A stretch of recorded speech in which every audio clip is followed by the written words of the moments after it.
सत्यनारायण भगवान की व्रत कथा का दूसरा अध्याय। सूत जी बोले, हे ऋषियों, जिसने पहले समय में इस व्रत को किया था उसका इतिहास कहता हूं, ध्यान से सुनो। सुंदर काशीपुरी नगरी में एक अत्यंत निर्धन ब्राह्मण रहता था। भूख प्यास से परेशान वह धरती पर घूमता रहता था। ब्राह्मणों से प्रेम करने वाले भगवान ने एक दिन ब्राह्मण का वेश धारण कर उसके पास जाकर पूछा, हे विप्र, नित्य दुखी होकर तुम पृथ्वी पर क्यों घूमते हो? दीन ब्राह्मण बोला, मैं निर्धन ब्राह्मण हूं, भिक्षा के लिए धरती पर घूमता हूं।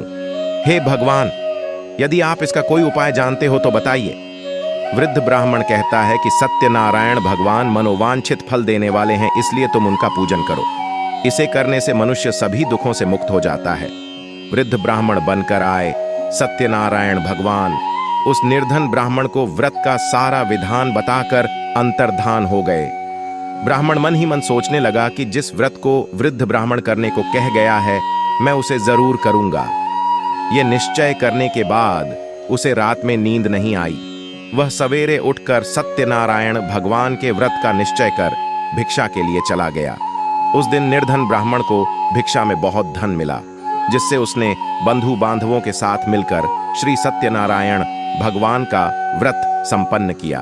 भगवान सत्यनारायण का व्रत संपन्न करने के बाद वह निर्धन ब्राह्मण सभी दुखों से छूट गया और अनेक प्रकार की संपत्तियों से युक्त हो गया।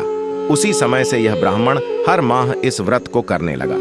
इस तरह से सत्यनारायण भगवान के व्रत को जो मनुष्य करेगा वह सभी प्रकार के पापों से छूटकर मोक्ष को प्राप्त होगा। जो मनुष्य इस व्रत को करेगा वह भी सभी दुखों से मुक्त हो जाएगा। सूत जी बोले कि इस तरह से नारद जी से नारायण जी का कहा हुआ श्री सत्यनारायण व्रत को मैंने तुमसे कहा। हे विप्रो, मैं अब और क्या कहूं? आर्षि बोले, हे मुनिवर, संसार में उस विप्र से सुनकर और किस किस ने इस व्रत को किया, हम सब इस बात को सुनना चाहते हैं। इसके लिए हमारे मन में श्रद्धा का भाव है। सूत जी बोले, हे मुनियों, जिस जिसने इस व्रत को किया है वे सब सुनो। एक समय वही विप्र धन व ऐश्वर्य के अनुसार अपने बंधु बांधवों के साथ इस व्रत को करने को तैयार हुआ। उसी समय एक लकड़ी बेचने वाला बूढ़ा आदमी आया और लकड़ियां बाहर रखकर अंदर ब्राह्मण के घर में गया। प्यास से दुखी वह लकड़हारा उनको व्रत करते देख विप्र को नमस्कार कर पूछने लगा कि आप यह क्या कर रहे हैं? तो उन्होंने बताया कि व्रत कर रहा हूं तथा इसे करने से क्या फल मिलेगा, कृपया मुझे भी बताएं। ब्राह्मण ने कहा कि सब मनोकामनाओं को पूरा करने वाला यह सत्यनारायण भगवान का व्रत है। इनकी कृपा से ही मेरे घर में धन धान्य आदि की वृद्धि हुई है। विप्र से सत्यनारायण व्रत के बारे में जानकर लकड़हारा बहुत प्रसन्न हुआ। चरणामृत लेकर व प्रसाद खाने के बाद वह अपने घर गया।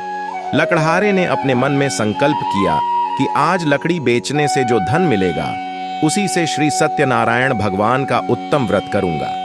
मन में इस विचार को ले बूढ़ा आदमी सिर पर लकड़ियां रख उस नगर में बेचने गया जहां धनी लोग ज्यादा रहते थे।